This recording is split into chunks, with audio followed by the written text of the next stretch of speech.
Praise the Lord. आप सभी को फिर से एक बार प्रभु यीशु मसीह के नाम में जय मसीह की। आज के दिन फिर से एक बार हम आपका स्वागत करते हैं। कर्मल पेंटिकॉस्टल चर्च आप सबों का स्वागत करता है। जितने भी लोग इस वीडियो के माध्यम से जुड़ते हैं या जुड़ेंगे, मैं चाहता हूं कि आप जितना ज़्यादा से ज़्यादा इस वीडियो को कलीसिया के हर एक लोगों तक पहुंचाएं, ताकि सब इस आराधना में शामिल हो, जुड़े, कि हम सब मिलकर उसकी इबादत एक साथ मिलकर कर सकें। Praise the Lord. फिर से एक बार इस दिन में परमेश्वर की स्तुति हो, उसकी महिमा हो, हम सब मिलकर उसकी स्तुति करेंगे और प्रार्थना के साथ हम शुरू करेंगे। ये सब हम प्रार्थना करें और प्रार्थना के बाद हम आराधना में जाएंगे। Praise the Lord, hallelujah. धन्यवाद करते पिता, फिर से एक बार प्रभु आज के दिन में प्रभु हम आपके सामने आते हैं। पिता अगुवाई करें हर एक बातों की। जब हम आराधना को गाते, आराधना गीतों को गाते पिता, हम चाहते कि आप हमारी अगुवाई करें, आपकी उपस्थिति प्रभु होने पाए पिता। जितने भी लोग इस आराधना में जुड़ते हैं सबों से आप बोले और बातचीत करें कि हम सब आपकी उपस्थिति में बैठकर आपके नाम को, आपके वचनों को मनन कर आप सहायता करें। यीशु के नाम से प्रार्थना को मांगते हैं, सुनो, ग्रहण कर। सब बोले amen, amen, hallelujah, hallelujah, praise the Lord, glory to God. आइए सब मिलकर स्तुति करें। ताली बजाते हैं। Praise the Lord.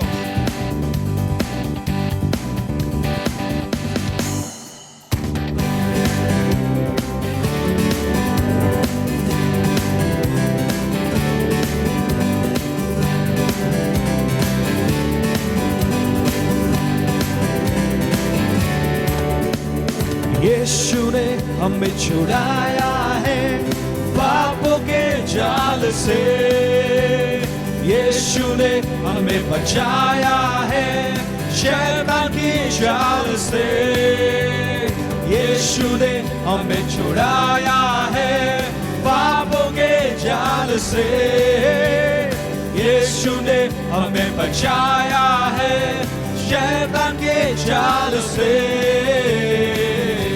तो गाओ हालेलुया, तो गाओ हालेलुया, तो गाओ हालेलुया, सब कहें तो गाओ हालेलुया, तो गाओ हालेलुया, तो गाओ हालेलुया, तो गाओ हालेलुया, तो गाओ हालेलुया। Praise the Lord.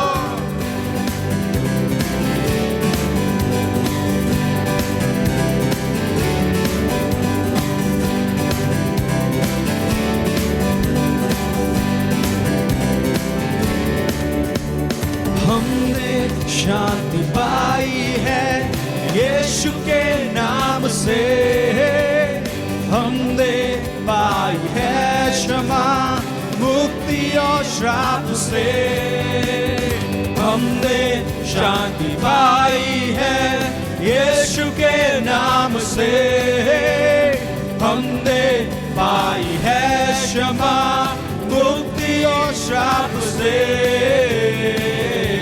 तो गाओ हालेलुया, तो गाओ हालेलुया, सब कह प्रेज द लॉर्ड, तो गाओ हालेलुया, तो गाओ हालेलुया, तो गाओ हालेलुया, तो गाओ हालेलुया, तो गाओ हालेलुया, तो गाओ hallelujah. Praise the Lord, hallelujah.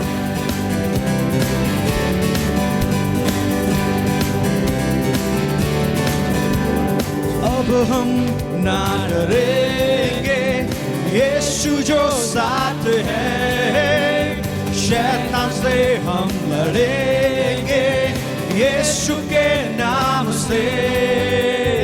अब हम ना डरेंगे, यीशु जो साथ है, शैतान से हम लड़ेंगे यीशु के नाम से।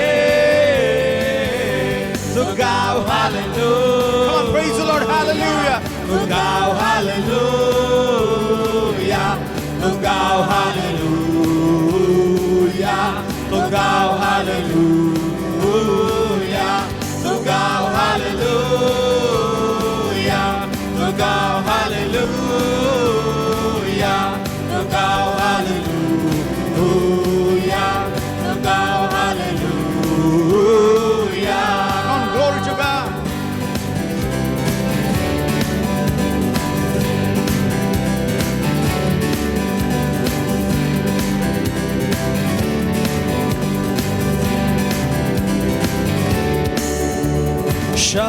शांति और सलाम लाए हैं आपके नाम हो।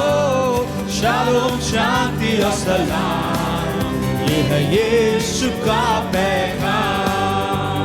शालोम शांति और सलाम, सब लोग कहें प्रेज़ द लॉर्ड। लाए हैं आपके नाम हो। शालोम शांति और सलाम, ये है यीशु का पैगाम। तो गाओ हालेलुया, तो गाओ हालेलुया, तो गाओ हालेलुया, तो गाओ हालेलुया,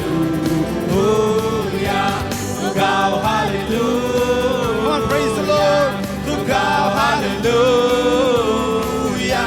तो गाओ हालेलुया, तो गाओ हालेलुया, तो गाओ हालेलुया, तो गाओ hallelujah. Come on, praise the Lord. सब लोग कहें तो गाओ हालेलुया। आइए उसके नाम को ऊंचा उठाएं। Come on, हालेलुया, सब आराधना करें। हालेलुया, तेरा अनुग्रह काफी है, तेरा अनुग्रह काफी है, तेरा अनुग्रह काफी है मेरे लिए। Come on, everybody sing with me, hallelujah. तेरा अनुग्रह काफी है यीशु, तेरा अनुग्रह काफी है, तेरा अनुग्रह काफी है मेरे लिए। महान विश्वास योग्य प्रभु, बदलता पापी दिल को। Yes, glory, hallelujah. सुखदाई चरणों में चलाता हमको, करुणा में कोई जुदा ना कर सके हमें। सुधि कर तेरे लोगों की, सुधि कर तेरे बच्चों की, सुधि कर तेरे बाचे की प्रभु। सबके सुधि कर हालेलुया, सुधि कर तेरे लोगों की, सुधि कर तेरे बच्चों की, सुधि कर तेरे बाचे की प्रभु। Come on, hallelujah. तेरा अनुग्रह काफी है, तेरा अनुग्रह काफी है, तेरा अनुग्रह काफी है मेरे लिए। तेरा अनुग्रह काफी है, तेरा अनुग्रह काफी है। Glory, hallelujah. तेरा अनुग्रह काफी है मेरे लिए, मेरे लिए। Come on, ताली बजाते हुए hallelujah.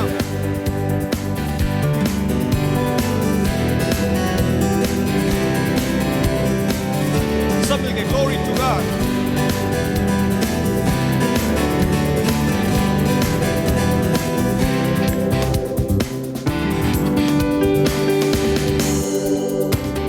महान है प्रेम और न्याय तेरा, निर्बल को बलवान का गवाह बनाता। तू हमको तारक गीतों में चलाता, और गाए जन तेरे प्रभु। सुधि कर तेरे लोगों की, सुधि कर तेरे बच्चों की, सुधि कर तेरे बाचे की प्रभु। सब मिलके कहें हालेलुया, ग्लोरी। सुधि कर तेरे लोगों की, सुधि कर तेरे बच्चों की, सुधि कर तेरे बाचे की प्रभु। Glory, hallelujah. तेरा अनुग्रह काफी है। Praise the Lord. तेरा अनुग्रह काफी है। Yes, Lord, hallelujah. तेरा अनुग्रह काफी है मेरे लिए। कौन हालेलुया सब कहें, तेरा अनुग्रह काफी है, तेरा अनुग्रह काफी है तेरा अनुग्रह काफी है, तेरा अनुग्रह काफी है, तेरा अनुग्रह काफी है मेरे लिए, तेरा अनुग्रह काफी है, तेरा अनुग्रह काफी है, स्वर्ग अब मेरे साथ है, तेरा अनुग्रह काफी है मेरे लिए, तेरा अनुग्रह काफी है और स्वर्ग मेरे साथ है, तेरा अनुग्रह काफी है, यस लॉर्ड, स्वर्ग मेरे साथ है, तेरा अनुग्रह काफी है मेरे लिए, मेरे लिए, मेरे लिए, यस लॉर्ड, हालेलुया। सचमुच मेरे प्रिय उसका अनुग्रह हमारे लिए काफी है, हालेलुया। हमारे जीवन के हर एक मोड़, हर एक पल पे, हर एक फेस पे उसका अनुग्रह हमारे लिए काफी है। लेट्स वर्शिप हिज नेम, आइए उसकी इबादत करें, उसकी महिमा करें। Praise the Lord, glory to God, thank you Jesus, thank you Lord, glory to God. Let's worship his name, hallelujah, let's lift his name, आइए उसके नाम को ऊंचा उठाएं, क्योंकि उसके नाम से बढ़कर और कोई नाम नहीं। We worship you Lord, oh, oh.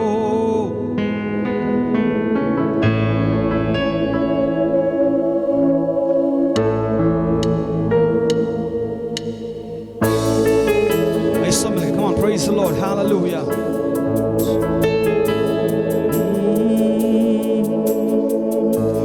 गिन गिन के स्तुति करूं, बेशुमार तेरे दानों के लिए, अब तक तूने संभाला मुझे अपनी बाहों में लिए हुए हो, अब तक तूने संभाला मुझे, इसको अपनी बाहों में लिए हुए, गिन गिन के स्तुति करूं, बेशुमार तेरे दानों के लिए, अब तक तूने संभाला मुझे अपनी बाहों में लिए हुए हो, अब तक तूने संभाला मुझे अपनी बाहों में लिए हुए, तेरे शत्रु का निशाना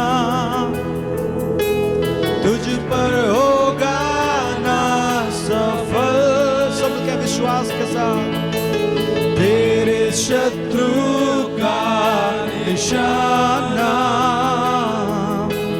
तुझ पर होगा ना सफल,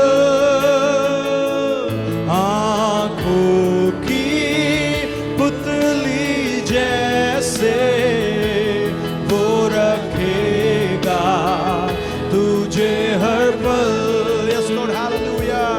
आंखों की पुतली जैसे वो रखेगा, यस लॉर्ड, तुझे हर पल, सबके गिन गिन के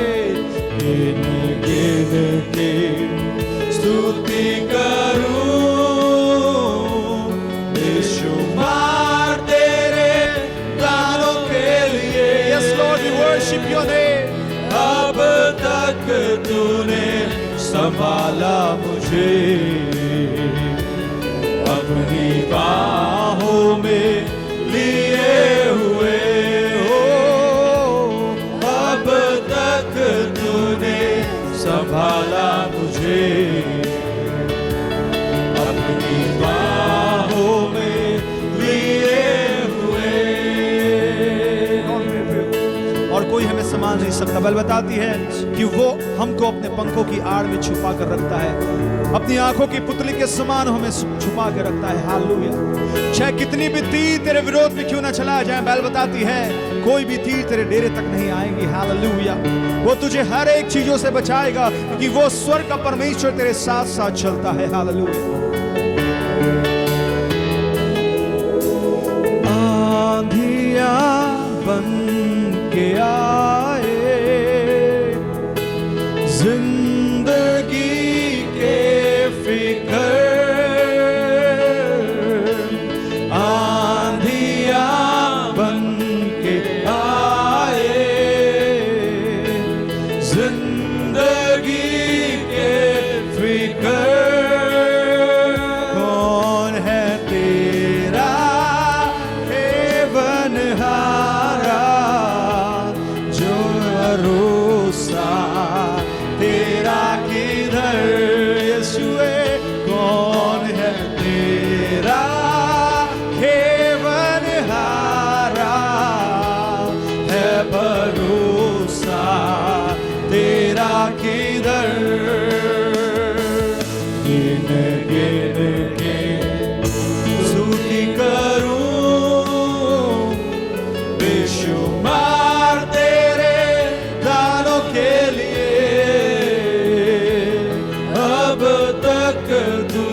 मुझे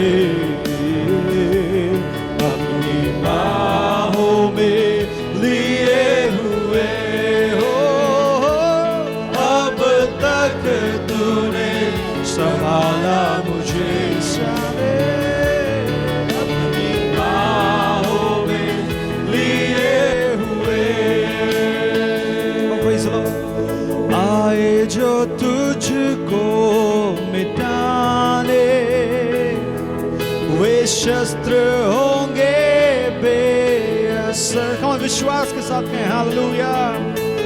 आए जो तुझको मिटाने, वे शस्त्र होंगे बेअसर।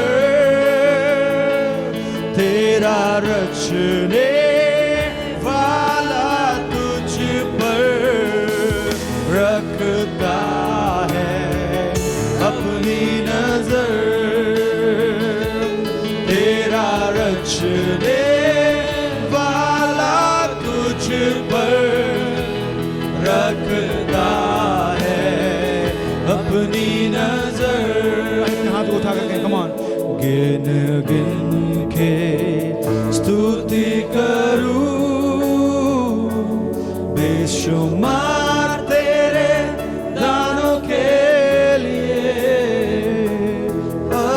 तक तूने संभाला मुझे अपनी बाहों में लिए हुए। Come on hallelujah. बताते दाऊद कहता है कि उसके उपकारों को सदा स्मरण कर। हालेलुया। ये जब हम इस आराधना में जुड़ते हैं मेरे प्रियो, कहे पिता कि मैं गिन गिन के हर एक उन बातों के लिए पिता जो तूने मेरे जीवन के साथ किया है, धन्यवाद देता हूं पिता। मैं धन्यवाद देता हूं प्रभु कि तू मेरे साथ संग संग हमेशा रहा, तूने कभी मुझे छोड़ा नहीं। हालेलुया। क्योंकि तूने वादा किया है कि तुझको जो मिटाने आएंगे वे सारे शस्त्र बेअसर होंगे, क्योंकि मेरा रचने वाला यहोवा मेरे साथ साथ चलता है। हम विश्वास करते पिता कि तू हमारे साथ चलता और फिरता है। Lord we trust in you lord. धन्यवाद पवित्र आत्मा, आप सहायता करें प्रभु हर एक बात तो करें पिता। प्रभु आप सहायता करें यीशुआ। प्रभु जी सारे लोगों को हम आपके हाथों में सौंपते। Lord speak with them Lord God, कि उनका विश्वास और ज्यादा बढ़े पिता, कि वो दृढ़ता के साथ खड़े होकर आंधियां आए या तूफान आए पिता, दृढ़ता के साथ खड़े होकर तेरी महिमा, तेरी इबादत, तेरी स्तुति करते रहे पिता। धन्यवाद करते प्रभु। सारी बातें को, सारी चीजों को हम आपके हाथों में सौंपते पिता। आगे के वचन को भी हम आपके हाथों में सौंपते, तेरे दास को हम आपके हाथों में सौंपते पिता। आप अगुवाई करें हर एक बातों के लिए। वचन जब बोया जाए पिता, ये वचन सबों के जीवन में कार्यशील होने पाए पिता। प्रभु जब तेरे दास तेरे वचन को लेकर आते हैं पिता, ये वचन प्रभु हर एक के जीवन में फल को लेकर आने पाए यीशु के नाम से। महिमा आपको देते पिता। इस प्रार्थना को नासर यीशु के नाम से मांगते हैं, सुन और ग्रहण कर। सब बोले आमीन आमीन। आप सभी का स्वागत है इस ऑनलाइन आराधना में। जैसे हम जानते हैं कि पूरे देश में और इस इलाके में अलग अलग प्रकार की पाबंदियां लगाई गई है क्योंकि परिस्थिति खराब है। और मैं हमें से एक व्यक्ति को याद दिलाना चाहूँगा कि एक जवाबदार नागरिक होने के नाते हमारा फ़र्ज़ बनता है कि हम प्रशासन के साथ, सरकार के साथ सहयोग करें। और इस घड़ी में हमारी जिम्मेदारी होती है कि हम जो भी नियम, जो भी सुझाव हमारे लिए बनाए गए हैं, दिए गए हैं, उनका पालन करें ताकि इस परिस्थिति से, इस महामारी से हम निपट सके और इससे छुटकारा प्राप्त कर सके। हम परमेश्वर के वचन से जानते हैं कि परमेश्वर अपने खोजियों के बीच में रहता है, जहां लोग उसके नाम से इकट्ठे होते हैं, जहां लोग उससे प्रेम करते हैं, जहां उसको तलाशने वाले लोग हैं, वहां पर परमेश्वर उनके बीच होता है। कभी भी परमेश्वर उनसे दूर नहीं होता। यदि हमारा मन परमेश्वर की ओर लगा हुआ है तो इस बात से फर्क नहीं पड़ता कि हम कहाँ पर है, परमेश्वर हमारे बीच में है। हम एक साथ इकट्ठे नहीं हो सकते, लेकिन हम एक साथ परमेश्वर की आराधना कर सकते हैं। परमेश्वर का धन्यवाद हो इस आधुनिक युग के टेक्नोलॉजी के लिए, जिसके जरिए से हम एक साथ अपने घरों में बैठ करके परमेश्वर के वचन को सुन सकते हैं, परमेश्वर की आराधना में भाग ले सकते हैं। आज के दिन के लिए इब्रानियों की पत्री अध्याय 9 उसका 13 से लेकर के 15। क्योंकि जब बकरों और बैलों का लहू और कलोर की राख अपवित्र लोगों पर छिड़के जाने से शरीर की शुद्धता के लिए पवित्र करती है, तो मसीह का लहू जिसने अपने आप को सनातन आत्मा के द्वारा परमेश्वर के सामने निर्दोष चढ़ाया, तुम्हारे विवेक को मरे हुए कामों से क्यों ना शुद्ध करेगा, ताकि तुम जीवते परमेश्वर की सेवा करो। उसका 15वां वचन कहता है, और इसी कारण वह नई वाचा का मध्यस्थ है, ताकि उस मृत्यु के द्वारा जो पहली वाचा के समय के अपराधों से छुटकारा पाने के लिए हुई है, बुलाए हुए लोग प्रतिज्ञा के अनुसार अनंत मिरास को प्राप्त करें। यदि हम परमेश्वर के वचन में देखें तो पुराने नियम में जब एक व्यक्ति पाप करता था तो उसको बलि चढ़ाने की आवश्यकता होती थी। उस बलि के द्वारा वो उस पाप से छुटकारा पाता था। और यहां पर जब हम देखें 13वें वचन में, उसमें लिखा हुआ है, वो अपवित्र लोगों पर छिड़के जाने से शरीर की शुद्धता के लिए पवित्र करती है। इसका मतलब ये कि पुराने नियम में जो बलि चढ़ाया जाता था और उस जंतु का जब राख उस व्यक्ति के ऊपर डाला जाए, उसके लहू को जब इस्तेमाल किया जाए, तो वो व्यक्ति का शरीर शुद्ध होता था, शरीर को वो शुद्ध करता था, शरीर की शुद्धता के लिए वो पवित्र करता था। लेकिन उसका व्यक्तित्व, उसका भीतरी मनुष्य, उसका विवेक, उसकी आत्मा भीतर से वो शुद्ध नहीं होता था। उसके अंदर जो पुराना स्वभाव था पाप करने से पहले वही रहता था। जिस मानसिकता से वो आता था उसी में वो कंटिन्यू करता था, उसी में वो आगे बढ़ता था। और हम यहाँ पर जब देखते हैं पुराने नियम में, तो एक बहुत बड़ा फर्क दिखता है। वो ये है कि बार बार जब व्यक्ति गलती करता, जब पाप करता, तो बार बार वो बलि चढ़ाता ताकि उस पाप के नतीजे से वो छुटकारा प्राप्त कर सके।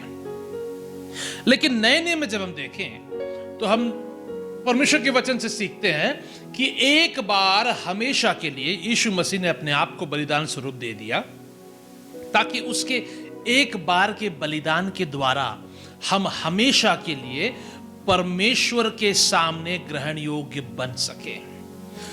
एक बार जब यीशु मसीह ने अपने आप को बलिदान करके दे दिया हमारे लिए, तो उसका नतीजा क्या था, उसके अपने आप को बलिदान करने का कारण क्या था, परमेश्वर की योजना क्या थी। यदि इस बात को हम समझना चाहते हैं तो 14वें वचन में जाएं। यदि उसमें लिखा हुआ है, मसीह का लहू जिसने अपने आप को सनातन आत्मा के द्वारा परमेश्वर के सामने निर्दोष चढ़ाया, तुम्हारे विवेक को मरे हुए कामों से क्यों ना शुद्ध करेगा। इसका मतलब ये कि मसीह का लहू हमारे विवेक को मरे हुए कामों से शुद्ध करता है। क्यों? ताकि हम जीवते परमेश्वर की सेवा करें।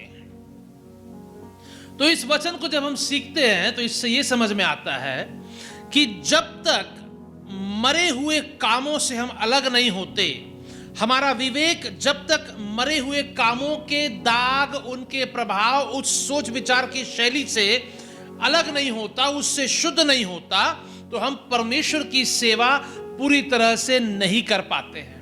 क्यों? क्योंकि हमारा विवेक जब शुद्ध नहीं होगा तो हम उसी पुरानी व्यवस्था, उसी पुरानी सोच, उसी पुराने तौर तरीके के अनुसार अपने आप को चलाएंगे, जहां हमको लगेगा कि जब हमने पाप किया है तो हमको वापस उस पाप से छुटकारा पाने के लिए कुछ करना होगा। लेकिन वचन सिखाता है कि जब यीशु मसीह ने अपने आप को बलिदान करके हमारे लिए दे दिया, तो हमको पाप से छुटकारा पाने के लिए कुछ करने की जरूरत नहीं है, सिवाय ये कि हम परमेश्वर के पास वापस आए। कैसे वापस आए? इस बात को मानते हुए कि हमने गलती की है, पाप किया है, और इस बात को विश्वास करते हुए कि उस पाप का कीमत यीशु मसीह ने चुका दिया है। जब हम इस बात को मानते हैं तो वचन जैसे सिखाता है, पहला यूहन्ना उसके पहले अध्याय में तो हम देखते हैं, वचन सिखाता है कि उसके पुत्र यीशु मसीह का लहू हमें सब पापों से शुद्ध करता है। कब शुद्ध करता है? जब हम अपने पापों को, अपराधों को मान लें, तब वो विश्वास योग्य है, धर्मी है, हमें क्षमा करता है, हर अधर्म से शुद्ध करता है, और उसके पुत्र यीशु मसीह का लहू हमें सब पापों से शुद्ध करता है। ये वचन सिखाता है। तो उसके पुत्र यीशु मसीह का लहू हमें पापों से शुद्ध कब करता है? तब जब हम उसके क्रूस पे किए हुए काम पर विश्वास करते हुए मन फिराकर उसके पास आए। गलती करने से या नहीं करने से हम न शुद्ध होते हैं न अशुद्ध होते हैं, क्योंकि वचन सिखाता है कि हमारा जन्म ही पाप में हुआ है। कोई भी व्यक्ति अपने कामों के द्वारा पुण्य करते हुए कभी भी परमेश्वर के सामने पवित्र बन नहीं सकता। जब तक परमेश्वर उसको पवित्र ना करे, जब तक यीशु मसीह का लहू हमें पवित्र ना करे, तब तक हम परमेश्वर के सामने पवित्र बन नहीं सकते। पुराने नियम के बारे में हमने देखा कि वो उस राख और लहू के छिड़के जाने से शरीर की शुद्धता होती थी, शरीर की शुद्धता के लिए वो पवित्र करता था। नए नियम में देखते हैं मसीह का लहू हमारे विवेक को मरे हुए कामों से शुद्ध करता है, ताकि हम परमेश्वर, जीवते परमेश्वर की सेवा कर सके। इस बात पर यदि हम सोचें तो हमको अपने आप को इस बात को समझाना होगा कि मसीह का लहू हमारे पापों को सिर्फ धोता नहीं है, वो हमारे विवेक को मरे हुए कामों से शुद्ध करता है। हमारे विवेक को मरे हुए कामों से शुद्ध करता है। तो ये विवेक क्या है? यदि सरल भाषा में हम देखें तो विवेक हमारे अंतरात्मा की आवाज है। विवेक को यीशु मसीह का लहू मरे हुए कामों से शुद्ध करता है। यदि विवेक अंतरात्मा की आवाज है तो ये मरे हुए काम क्या है? ये मरे हुए काम वो है जो यीशु मसीह पे विश्वास करने से पहले हम करते थे, ताकि हम भले बन सके, ताकि हम कामों के द्वारा भलाई को हासिल कर सके, ताकि हम कामों के द्वारा पुण्य को पा सके, ताकि हम भले काम करके अपने आप को परमेश्वर के सामने भला साबित कर सके। लेकिन वचन सिखाता है कि कोई भी अच्छा नहीं है, एक भी नहीं है, क्योंकि हर मनुष्य ने पाप किया है। हर मनुष्य के ऊपर पाप की सजा थी, हर मनुष्य के ऊपर पाप का दंड लगा हुआ था। लेकिन जब हमने यीशु मसीह पे विश्वास किया, वो दंड, वो सजा हमारे ऊपर से उठा दिया गया, हटा दिया गया हमारे ऊपर से, ताकि हम यीशु मसीह की धार्मिकता के द्वारा परमेश्वर के सामने धर्मी ठहरा दिए जा सके। उसकी धार्मिकता जो हमारे ऊपर डाल दी गई है, वो हमें परमेश्वर के नजरों में धर्मी ठहराता है। उसका लहू जो हमारे लिए बहाया गया था, उसका लहू जो हमें शुद्ध करता है, साफ करता है, वो सिर्फ हमारे पापों को दूर नहीं करता। पुराने नियम में पापों से छुटकारा मिल जाता था, नए नियम में पापों को दूर करने की सिर्फ बात नहीं हो रही है, बात उससे आगे बढ़ करके है। उससे आगे बढ़ करके ये है कि वो हमारे विवेक को मरे हुए कामों से शुद्ध करता है। इसका मतलब, पहले जब हम परमेश्वर को नहीं जानते थे, पहले जब हमने यीशु मसीह को अपना उद्धारकर्ता होकर के स्वीकार नहीं किया था, पहले हम जब यीशु मसीह के क्रूस पर किए हुए काम के महत्व को समझ नहीं पाए थे, पहले जब हम अपने मेहनत से अपने आप को परमेश्वर के सामने सही साबित करने की कोशिश कर रहे थे, अच्छे कामों को करते हुए, भले कामों को करते हुए, धार्मिक कामों को करते हुए, नैतिकता के नियमों का पालन करते हुए, लोगों की भलाई करते हुए, हम जब अपने आप को परमेश्वर के सामने अच्छा साबित करना चाह रहे थे ताकि हम सजा से बच सके, तो हमारा जो मन था, हमारी जो सोच थी, हमारा जो विवेक था, वो इसी बात को लेकर के चलता था कि अच्छे कामों का परिणाम भलाई में होगा, अच्छे कामों का परिणाम परमेश्वर को प्रसन्न करने में होगा, अच्छे कामों का परिणाम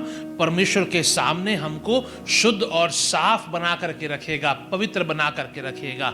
ये हम नहीं समझ पाते थे कि पवित्रता जो है वो सिर्फ परमेश्वर की ओर से दी जा सकती है, हमारे कामों से हम उसे पा नहीं सकते। यहाँ पे हम देखते हैं यीशु मसीह का लहू हमारे विवेक को मरे हुए कामों से शुद्ध करेगा। विवेक यदि अंतरात्मा की आवाज है तो मरे हुए काम वो है जो सामान्य मनुष्य के अंदर काम करती है। संसार में कई सारे भले लोग हैं, इस बात को मत भूलिए कि संसार में कई सारे भले लोग हैं, कई सारे ऐसे लोग हैं जो बहुत अच्छे अच्छे काम करते हैं। और मैं इतना भी कह दूं, कई सारे अच्छे लोग हैं जो बहुत अच्छे काम करते हैं, मसीही लोगों से भी बेहतर अच्छे काम करते हैं, लेकिन उनके अच्छे काम उनको परमेश्वर के सामने भला नहीं बना सकते हैं। उनके अच्छे काम उनको परमेश्वर के सामने धर्मी नहीं ठहरा सकते हैं। उनके भले से भले काम भी उनको बचा नहीं सकते। वचन सिखाता है कि हम जब यीशु मसीह पे विश्वास करके चलते हैं, हमारी पापों की मुक्ति उसकी ओर से आती है, पापों की सज़ा से छुटकारा उसकी ओर से आती है। तो जब सज़ा से छुटकारा हमको दे दिया गया है तो हमारे विवेक का शुद्ध होना ज़रूरी है। विवेक का शुद्ध होने का मतलब ये कि पहले जब हम कुछ पाप करते थे तो हमको लगता था कि पाप के बदले में पुण्य करना ज़रूरी है ताकि उसका भरपाई हो सके। लेकिन नए नियम में जब यीशु मसीह ने हमारे लिए सब कुछ कर दिया है तो हमको इस बात को पहचानना है कि उसके लहू का काम जब हमारे जीवन में होता है तो हमारा विवेक मरे हुए कामों से हट करके, उससे अलग हो करके काम करना शुरू करता है। हमारा विवेक शुद्ध किया जाता है ताकि हम इस बात को पहचान सके कि पाप करने के बाद पुण्य करने से पाप की भरपाई नहीं होती है। पाप करने के बाद परमेश्वर के पास आकर के मन फिराने से परमेश्वर क्षमा करता है, परमेश्वर शुद्ध करता है, परमेश्वर साफ करता है। हमारे भले से भले काम हमें साफ नहीं कर सकते, सिर्फ परमेश्वर हमें साफ करता है। और जब वो हमें साफ करता है तो हमारे ऊपर दोष लगाने वाला कोई और नहीं हो सकता। इसलिए वचन सिखाता है यदि परमेश्वर हमारे पक्ष में है तो हमारा विरोधी कौन होगा। क्योंकि जो भी दोष आरोपण लगाए, जो भी हमारे ऊपर कलंक लगाने की कोशिश करे, दाग लगाने की कोशिश करे, हमारे ऊपर दोष लगाए, हमारे ऊपर से वो दोष का दंड हटा दिया गया है, क्योंकि यीशु मसीह ने उसका कीमत चुका दिया है। उसके लहू के द्वारा, उसके क्रूस पर किए हुए काम के द्वारा हमारे विवेक को मरे हुए कामों से परमेश्वर ने शुद्ध करना चाहा। इसका मतलब ये कि जब गलती हो, जब पाप हो, तो भले कामों को करके उसकी भरपाई नहीं करेंगे। हम अपने कामों पे विश्वास नहीं होगा, क्योंकि वो काम वचन सिखाता है वो तो मरे हुए काम है। उनका प्रतिफल कभी भी परमेश्वर का जीवन को हमारे अंदर ला नहीं सकता। परमेश्वर के जीवन को हमारे अंदर यदि कुछ ला सकता है तो वो सिर्फ यीशु मसीह का लहू है, जो हमें परमेश्वर के सामने शुद्ध और साफ करके पेश करता है। वो यीशु मसीह का लहू हमारे विवेक को शुद्ध करता है। तो पहले के हिसाब से जब हम करें तो गलती करने के बाद, बुराई करने के बाद, पाप करने के बाद हमारे भीतर से एक आवाज आता था कि एक पाप किया है तो 10 अच्छा करना चाहिए। जब 10 अच्छा करेगा तो मन में तसल्ली होगी, जो बुरा किया गया था उसकी भरपाई हो जाएगी, कहीं ना कुछ उसके बदले में कर करके हम उस पर जीत हासिल कर लेंगे। लेकिन नए नियम के अनुसार हमको इस बात को पहचानना है कि भले काम तो अच्छे हैं, लेकिन भले काम कभी बुरे काम या पाप की भरपाई नहीं कर सकते। परमेश्वर का काम जब हमारे जीवन में होता है, यीशु मसीह के लहू का काम जब होता है, हम भीतर से शुद्ध होते हैं, भीतर से साफ होते हैं, हमारे अपराध क्षमा किए जाते हैं, अधर्म हमारे जीवन से दूर किया जाता है, हमारा विवेक शुद्ध होता है। ये विवेक के शुद्ध होने के बाद क्या होता है? पाप करने के बाद, गलती करने के बाद पुण्य करने की नहीं, परमेश्वर के पास वापस आने की इच्छा हमारे अंदर जागती है। वो परमेश्वर के पास वापस आने की इच्छा जब हमारे अंदर जागती है, तो हमारा जो भीतर का आवाज है, अंतरात्मा की आवाज है, वो यीशु मसीह के लहू के द्वारा शुद्ध किया गया है। क्यों? क्योंकि वो भीतर से व्यक्ति विश्वास करने लगता है कि हाँ, मैंने गलती किया है, लेकिन मेरे भले काम मुझे बचा नहीं सकते। हाँ, मैंने गलती किया है, मैंने पाप किया है, लेकिन मेरे भले काम मेरे पापों का कीमत चुका नहीं सकते, मुझे उससे बचा नहीं सकते, दंड को मेरे ऊपर से दूर नहीं कर सकते। मुझको परमेश्वर के पास वापस आने की ज़रूरत है। वो भीतर से आवाज़, जो पवित्र आत्मा की आवाज़ है, जो हमारे अंतर आत्मा के द्वारा हमसे बातें करता है, वो हमारे विवेक को शुद्ध करने के बाद वो आवाज़ आती है कि नहीं, गलती हुई है, पाप हुआ है, परमेश्वर के पास वापस जाने की ज़रूरी है। परमेश्वर के पास वापस जाने की ज़रूरत है। क्यों? उस 14वें वचन के आखिरी भाग में लिखा हुआ है, ताकि तुम जीवते परमेश्वर की सेवा करो। तो एक सवाल उठता है, क्या एक शुद्ध विवेक के बिना हम जीवते परमेश्वर की सेवा नहीं कर सकते? मैं आपसे कहना चाहूंगा, नहीं, क्योंकि जब विवेक शुद्ध न हो तो यीशु मसीह के क्रूस पर किए हुए काम से ज़्यादा हमारा भरोसा हमारे काम पर होगा, हमारी मेहनत पर होगा, पुण्य के काम करने पे, भले कामों को करने पे होगा। लेकिन जब हमारा भरोसा यीशु मसीह के क्रूस पर किए हुए काम पर होगा, तो हमारा विवेक परमेश्वर के द्वारा शुद्ध किया गया होगा, मरे हुए कामों से अलग कर दिया जाएगा, उसका कनेक्शन तोड़ दिया जाएगा। अब हमारा मन, अब हमारी अंतरात्मा की आवाज़ पुराने हिसाब से नहीं, लेकिन परमेश्वर की इच्छा के अनुसार काम करने लगेगी। वो हमसे कहेगी, नहीं, गलती हुई है तो परमेश्वर के पास वापस आने की ज़रूरत है। क्यों? क्योंकि जब जीवते परमेश्वर की सेवा करने की बात हो, तो कभी भी पाप के दबाव में रह करके हम नहीं कर सकते हैं। जब पाप हमारे जीवन के ऊपर दबाव बना करके रखता है, जब पाप की प्रभुता होती है, जब पाप और शैतान हमारे ऊपर उंगली उठा करके हमारे ऊपर दोषारोपण कर रहे होते हैं और हम दोषी पाए जाएं, तो हम परमेश्वर की सेवा नहीं कर सकते। परमेश्वर की सेवा टहल तो वही करता है जो परमेश्वर की नजरों में साफ और शुद्ध रहे, चाहे वो पुराने नियम में हो या नए नियम में हो। साफ, शुद्ध, पवित्र व्यक्ति ही परमेश्वर की सेवा टहल कर सकता है, उसकी सेवा कर सकता है। अन्यथा यह संभव नहीं है कि कोई मनुष्य अपने बल पर परमेश्वर की सेवा करे। इसलिए परमेश्वर ने यह चाहा कि यीशु मसीह के लहू के द्वारा हमारे विवेक मरे हुए कामों से शुद्ध हो जाए। कहने का मतलब, मरे हुए कामों से जो कनेक्शन था कि हम अच्छा करके अच्छे बन जाएंगे, उसको परमेश्वर ने निकाल करके फेंक दिया। वो शुद्धिकरण का मतलब यह है कि वो सोच हमें अशुद्ध करता है।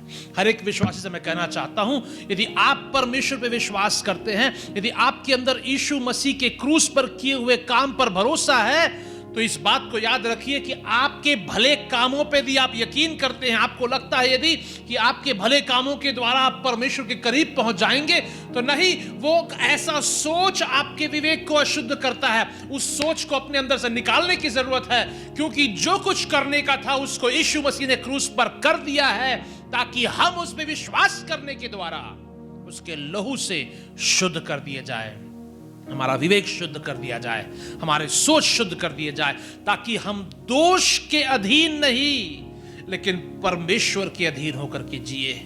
दोष के अधीन गुनहगार बन के नहीं, लेकिन परमेश्वर के स्वतंत्र संतान होकर के जी सके, ताकि उसकी महिमा को हम प्रकट करें। याद रखिए, जब कोई व्यक्ति दोष के अधीन रहता है तो वो परमेश्वर की महिमा को प्रकट नहीं करता, वो पाप की प्रभुता को प्रकट करता है।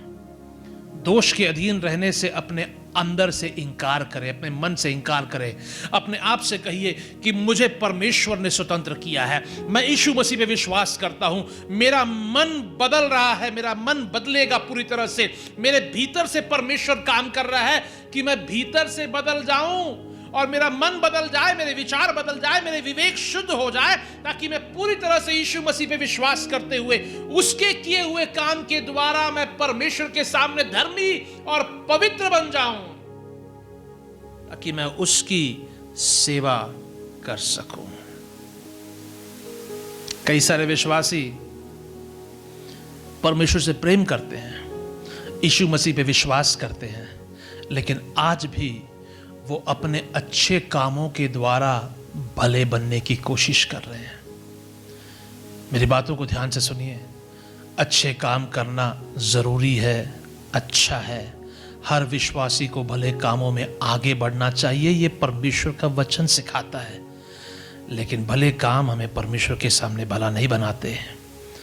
भले काम यदि हमारे विवेक को नियंत्रित करते हैं, यदि हमारी भलाई पे हम आश्रित हैं, यदि हमारी भलाई हमें इस बात का यकीन दिलाती है कि हम अच्छे व्यक्ति हैं, तो हमको अपने आप में सोचने की ज़रूरत है, यीशु मसीह का काम क्या हुआ हमारे जीवन में, उसके काम का महत्व क्या है।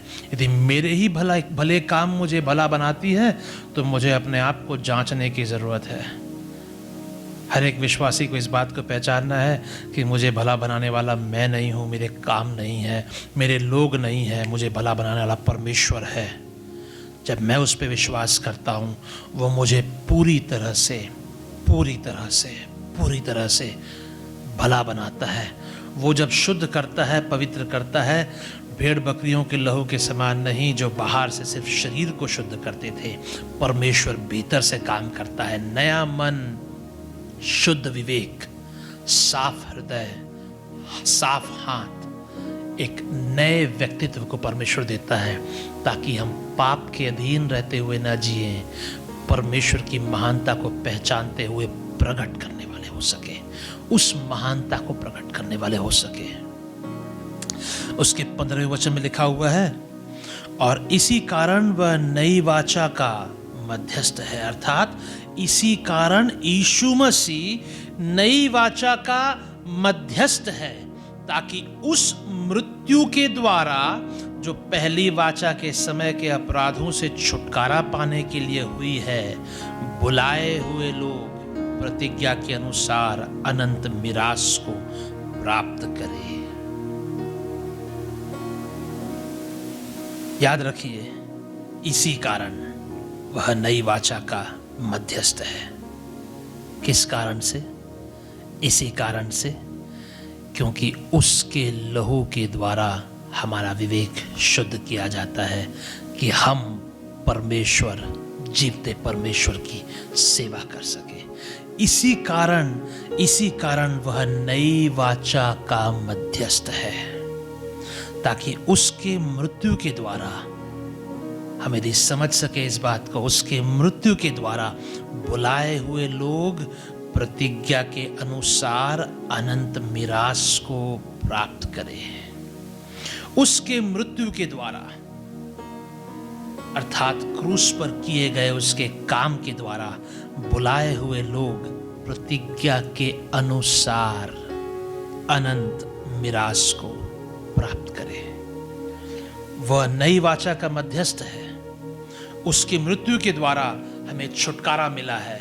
उसके मृत्यु के द्वारा बुलाए हुए लोग प्रतिज्ञा के अनुसार अनंत मिरास को प्राप्त करते हैं।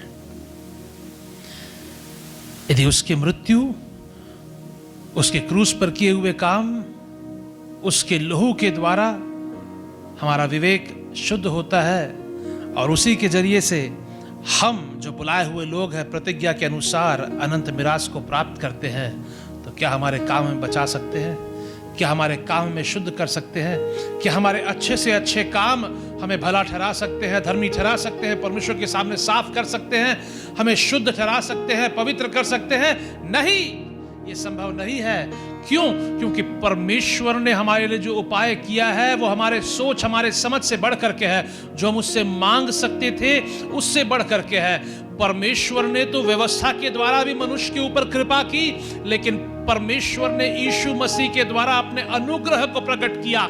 सिर्फ अपनी कृपा नहीं, अपने अनुग्रह को प्रकट किया, ताकि हम जो पाप में उत्पन्न हुए, जो पाप में जन्म लिए, जो पाप में जिए, जो पाप के गुलाम थे, जिनके ऊपर पाप का पूरा अधिकार था, जो पाप के लिए बिका हुआ शरीर में रहते हैं, हम शुद्ध विवेक के साथ परमेश्वर की सेवा कर सके। हम इस भरोसे से आगे बढ़ सके कि यीशु मसीह नई वाचा में मेरा मध्यस्थ है। उसके मृत्यु के द्वारा मैं अनंत मिरास को प्रतिज्ञा के अनुसार प्राप्त करूंगा। याद रखिए, यीशु मसीह का लहू, यीशु मसीह का लहू हमें सब पापों से शुद्ध करता है। यीशु मसीह का लहू ही है जो हमारे विवेक को शुद्ध कर सकता है। जब एक विश्वासी का विवेक यीशु मसीह के लहू के द्वारा शुद्ध हो जाए, जब वो अपने जीवन का आकलन अपने कामों के अनुसार नहीं, यीशु मसीह के कामों के अनुसार करना शुरू कर दे, जब अपने आप को वो परमेश्वर के नजरिए से देखना शुरू कर दे, शैतान का कोई भी दोषारोपण उस व्यक्ति के ऊपर अधिकार नहीं रखेगा। क्योंकि हर दोष, हर प्रकार के दोषारोपण का जवाब एक ही होगा कि यीशु मसीह ने कीमत चुका दिया है। यीशु के लहू के द्वारा वो सब कुछ हटा दिया गया है। कभी भी इस बात को मत भूलिए कि जब परमेश्वर ने आपका उद्धार किया, जब परमेश्वर ने आपके जीवन में अपना काम किया, जब परमेश्वर ने आपको स्वतंत्र किया, तो वो अधूरा काम नहीं था, उसने पूरा काम किया, ताकि सिर्फ हम बाहर से नहीं परंतु भीतर से, भीतर से, भीतरी भागों से, जितना अंदर देख ले उतना अंदर से हम शुद्ध हो सके, साफ हो सके, पवित्र हो सके। ऐसे लोग जो परमेश्वर के निज प्रजा कहला सके, परमेश्वर के पवित्र लोग कहला सके, ऐसे लोग जिनको परमेश्वर ने अपने स्वभाव, अपने गुण, अपने चरित्र को संसार के सामने पेश करने के लिए बुलाया है। आपके जीवन के ऊपर जो बुलाहट है वो अलौकिक है। हर एक विश्वासी के जीवन के ऊपर जो बुलाहट है वो असाधारण है। कभी भी शैतान के दोषारोपण के सामने मत झुकिए। कभी भी अपने जीवन का हिसाब, मानुषिक तौर तरीके से मत कीजिए। जैसा परमेश्वर आपको देखता है वैसा देखना सीखिए। अपने आप को जैसे हम परमेश्वर के हवाले करेंगे, जैसे जैसे हम अपने जीवन को परमेश्वर के हाथों में अर्पित करेंगे, जैसे जैसे पूरी तरह से हमारा जीवन परमेश्वर के अधीन होगा, वैसे ही हम इस बात को समझेंगे कि हम कुछ नहीं, वो सब कुछ है। यदि वो बढ़े और मैं घटूं, तो उसका मतलब है कि उसकी योजनाएं मेरे ऊपर हावी होंगी, मेरी योजनाएं नहीं, मेरा सोच नहीं, उसकी सोच मेरे जीवन के ऊपर अधिकार रखेंगे। उसकी सोच ये कि मेरा विवेक शुद्ध होने के द्वारा मैं उसकी उपासना कर सकूं, उसकी सेवा कर सकूं, उसका प्रतिनिधित्व कर सकूं। परमेश्वर ने आपको और मुझको चुना है कि हम यीशु मसीह के साथ परमेश्वर के संतान कहला सके। हम पापी नहीं हैं, पाप करने के बावजूद भी धर्मी ठहराए गए हैं। पाप करने के बाद हमारी जिम्मेदारी यह है कि मन फिरा करके परमेश्वर के पास वापस आए। कभी भी अशुद्ध विवेक के साथ परमेश्वर की सेवा नहीं कर सकते। सेवा करने का मतलब कोई पास्टर बनना या इवेंजलिस्ट बनना या भविष्यवक्ता बनना नहीं है। सेवा करने का मतलब लोगों के सामने खड़ा होना नहीं है। सेवा करने का मतलब है परमेश्वर की सेवा टहल करना, उसकी उपासना करना, उसके सामने उसका दंडवत करना, उसकी उपासना करना, उस परमेश्वर की आराधना करना। एक शुद्ध विवेक के साथ जब हम उसकी सेवा करते हैं, कोई भी शैतान का चाल, कोई भी शैतान का तंत्र आपके मेरे जीवन के ऊपर काम नहीं करेगा, क्योंकि यीशु मसीह का लहू हर एक शैतानिक तंत्र, हर एक शैतानिक योजना को बर्बाद कर चुका है। सिर्फ जरूरी यह है कि आप और मैं उस पर विश्वास करते हुए आगे बढ़े। आइए हम प्रार्थना करें। पिता परमेश्वर, धन्यवाद देते हैं आज के इस दिन के लिए। आपका वचन जो हमें सिखाता है उसके अनुसार हम चलने वाले हों। यीशु मसीह के लहू के महत्व को हम पहचानने वाले हों पिता, जो शुद्ध विवेक के द्वारा आप हमारे जीवन में काम करना चाहते हैं। शुद्ध विवेक दे करके पिता आप हमारे जीवन को बदलना चाहते हैं। मैं आपसे मांगता हूं पिता कि हम में से एक एक व्यक्ति आपके इच्छा को अपने जीवन में पहचान करके, आपके कामों को अपने जीवन में पहचान करके अपने जीवन को समर्पित करने वाला हो, अपने जीवन को बदलने वाला हो, ताकि हम वास्तविक रूप से आपकी सेवा करने वाले हों, एक शुद्ध विवेक के साथ, एक शुद्ध मन के साथ, इस बात को जानते हुए कि हर एक बात के लिए जो भी आवश्यक था वो आपने पूरा कर दिया है।